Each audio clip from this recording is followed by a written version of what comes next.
And thanks for staying with us on Morning Live. And now, as we have been doing since the beginning of Women's Month, we continue to speak to issues and, champion the rights of women and also get inspiration from women themselves. And this morning, we're dealing with an issue.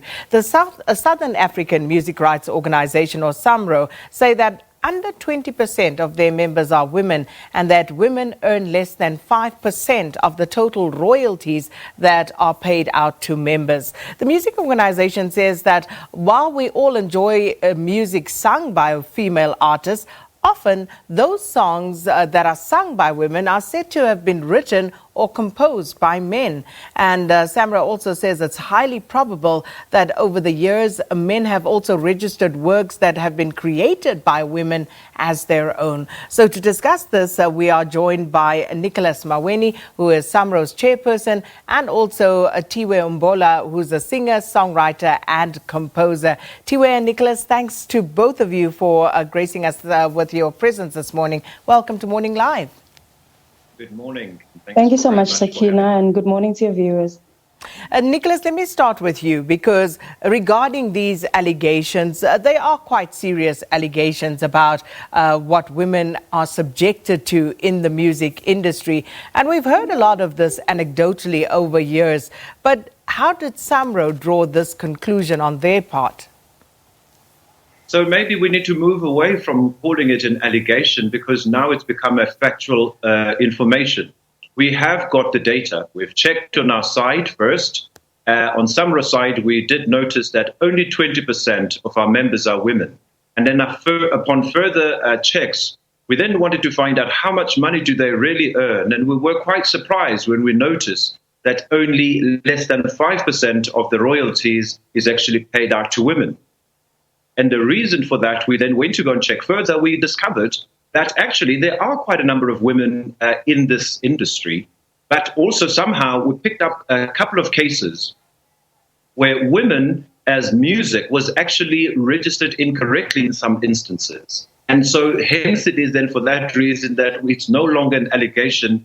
We've got a couple of facts to prove it and to back it with. And I think maybe the old famous saying that until the story about hunting is told by the lion, it always seeks to glorify the hunter. If you have to ask a number of women to actually share with you and tell you what has been happening in this industry, in this music industry, will be alarmed. The kind of hoops that they have to jump through just to be able to make it. And sometimes have to they get asked to do some despicable favors just for them to be able to enter this industry. I guess some call it patriarchy. I call it absolute nonsense.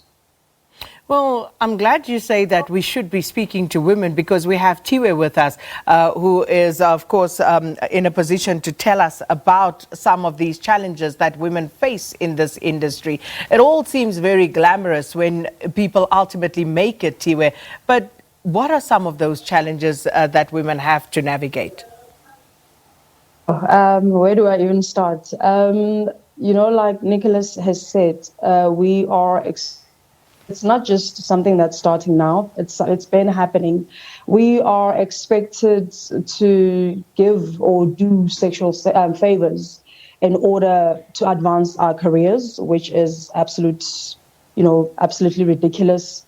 We are, exploited in a sense that you'll work with people in studio, and you will, I guess, entrust those people with registering the music correctly, which we are also partly to blame, because we really shouldn't be trusting somebody else with registering our work. But it's that understanding that when we have mutual respect for each other and we work on a song, when you go register the song, I'd expect you to, register the song correctly. But there's been so where female artists say, for example, I did a feature with so-and-so, and now I'm faced with a situation where the song has been big. I've never received royalties. And when I go to check with collecting societies, it turns out that the song was written by this male colleague of mine, who then, registered the song as himself as the composer and the author of the music. And that's why I have not been able to receive royalties for my work. So there's There's a whole lot of them, and we as Women in Music South Africa, a non-profit, we just looking just to we are there to come up with solutions. You know what I mean? Because I feel, like you said, we understand it better because we experience it, and we just figured let's just come up with solutions and see how such scenarios can be avoided, especially for future generations. What are some of those solutions, Thiwe? Because, as you say, young women and girls come into this industry with starry eyes. They expect, things to be perhaps smooth sailing. Just to be faced with some of these horrendous requests that are put before them. So, what are some of the solutions? What are women themselves and the industry, by extension, doing differently in order to ensure that current and future generations don't have to go through what those before them had to endure? I mean, I was one of those. I came into the industry as a young 20-year-old, just wanted to sing, just be happy on stage. But then you kind of got to realize that, look, this is a business. And so we as Women in Music South Africa, what we've been trying to do is talk about the business of music with female professionals behind the scenes, the likes of publishing administrators and publicists, record company executives, and so forth. We put them together on a panel, and we invite up and coming talent to free workshops, everything online. But, we would host free workshops to say, come and learn, come and ask questions, because at the end of the day, we really have nothing to gain from these workshops because we are in an established position. But, it's very sad that up and coming talent are not taking advantage of the opportunities that are presented to them. That's why I say it's very important for us to also take responsibility to say when, platforms are created, let's take advantage of the platforms, because at the end of the day, if I don't take advantage of the platforms, I'm going to go on social media ranting that my work was not registered, but not knowing that I was actually responsible for registering my work. So the workshops that we've been hosting for the past 3 years, they are free workshops. We talk about publishing, we talk about branding, talent management, and we go into the kind of deals that artists get, because I've seen that we have a lot of female talent that will say, this person has been exploiting me, or my manager hasn't been paying me my money in full. So we have, legal representatives that come into the picture and actually sit down with these young people and say, this is what contracts, you should look into. You should look into when when you're going through the contracts. And we've actually enabled, or we've even started a Women in Music Legal, where we have these female legal experts that come in and say, we will offer our service to these up and coming musicians who are offered contracts and don't understand what's written in the contracts. So we are willing to go through the contracts for them so that we make sure that they're not getting into something that they don't understand. Nicholas, and from SAMRO's side, you agree, you concur with this, that men have registered songs that have been composed by women as their own, and as such get the royalties for those. But explain to us the legality around the registering of music. Does the composer or the singer own the song? How exactly does it work?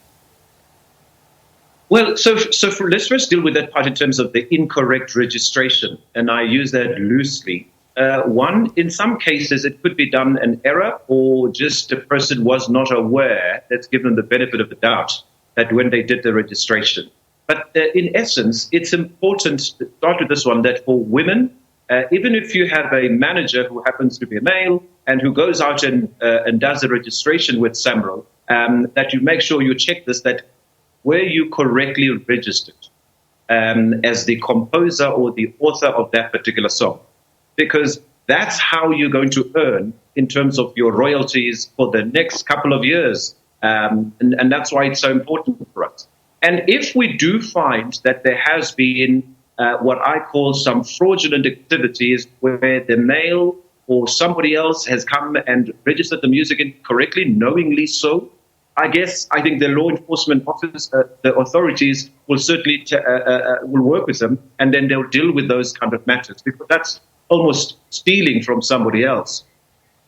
But Sakina, the other thing that's important, I think what Thiwe has mentioned in terms of working with women in music, is we want, particularly from our side at SAMRO, really to end this patriarchy in the music and across the entire value chain. So working with women in music is, especially for the end of this month, where we've got master classes, to really help them and equip them on some of the skills so that they can be a little bit more independent in this industry. I mean, we have seen, and if they're looking for any role models, you can go down in history and look for the likes of Princess Magogo, who really, really defied and debunked this myth that women can't be good composers in the days where it was quite difficult for her to do that. And she did it quite well. And she composed, and until to date, we still enjoy some of her music. So this notion that even traditionally that women can't be found in this industry, we need to bring that to an end. And then lastly, Sakina, I guess often women have always been supporters in this. You'll either find them as backup artists backing a male or something like that. And so all we're asking is, can they leapfrog? And because they must use their God-given talent to really perform and really earn for their talent. And, all of this is rather distressing. And as you say, it's been going on for some time. But Thiwe, if we look at, not just the royalties, but the disparities in terms of what women get paid compared to what men get paid, what is the situation like in 2020 in that regard? There's a belief that male artists have a bigger support base or fan base, because whether you look at hip hop, they'll say hip hop is more of a culture than a genre, because when you are way your favorite rapper dresses, whatever they drink or whatever they wear, they will influence the society. Whereas with us women, for some reason, we are expected to behave in a certain way because it's not going to be good for your brand to be a party girl, or it's not going to be good for your brand to be outspoken about social issues. So we are expected to be in a certain way. And this is not just a music industry thing. It's an entertainment industry thing where your worth is determined by what you are expected to be, the brand that you are expected to sell in order for you to diversify your income streams. So it's ridiculous. It's absolutely ridiculous when you look at a promoter looking to book, artists for like a festival, for example. And when you send quotations, when you look at the quotations between female artists and male artists, you will see the difference, and you will see how they always try to negotiate prices from the performance fees from the female artists. Whereas with the male artists, there's like, what you get, what you're quoting us, we'll pay for it because you're worth it and whatnot. But with female artists, it's always negotiated, which doesn't make sense. We all have our own fan base. And, if you decide to book me for an event, for example, it means that you kind of see my worth. You see my worth, and you know that I will pull in a crowd that will, and then I guess in return, put in money in your pocket as well. So it's absolutely ridiculous that we are not paid the same. It's absolutely ridiculous that we're not given the same platforms. And this is why we form, organizations like Women in Music. And you'll get our male counterparts saying, don't refer to yourself as a female artist, refer to yourself as a male artist. But excuse me, I'm going through ish that you are not going through. So the reason I'm identifying myself as a female artist is because we are trying to put a spotlight on the issues that we face that you never have to worry about, or that you have no idea about as a male artist, because there's that privilege that, that still exists within the industry for our male counterparts. Nicholas, just finally, clearly many challenges remain. For example, pay parity that Thiwe was just talking about. Where to from here? As a significant industry player, for SAMRO, where do you take the fight to next? So first, we want to thank you and maybe our broadcaster, national broadcasters, for giving us this platform to air this thing, because it's a very uncomfortable conversation for many people up there. Two is we actually call upon all the broadcasters to actually do the following, maybe a starting point. It's easier. And that is during this month of Women's Month, if they could, good gesture, start locally produce music by women, composed by women, written by women, performed by women, that would be a good start. So that we debunk this myth that, we don't have enough music out there. So that's one. Two, we're asking for any of the women out there, if you have got music or you believe and you've got factual information that your music was incorrectly registered, please kindly approach SAMRO so that this matter can be and would be corrected.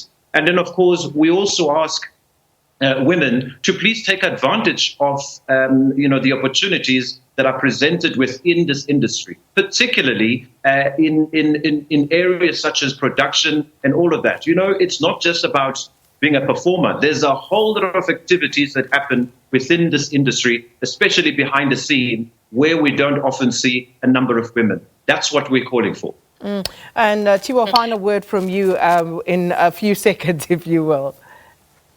Our work continues, and such issues should not only be paid attention to during Women's Month, because we've got 11 other months that throughout in a year. So we feel that needs to be done. A lot more spotlight needs to be put on our issues as females, and not just during Women's Month. And like Nicholas just said, when there are opportunities that are made available to female artists, can we take advantage of them, because it is for your benefit as an artist. And once again, we're just going to continue doing our part as Women in Music SA to try and just develop and give platforms to up and coming talents, so that they don't have to go through what previous generations of female artists have gone through. Well, thank you so much to both of you. What an important conversation. Nicholas Maweni, SAMRO Chairperson, and Thiwe Mbola, singer, songwriter and composer, talking to us about the gender disparity in payment, the issues around royalties, the registration of music ownership, all of these things. And as Thiwe says there, I think very aptly, this is not a Women's Month issue. It's not an August issue, because this is what female artists have to contend with all year long. So we'll leave it there right now. And let's just quickly run through some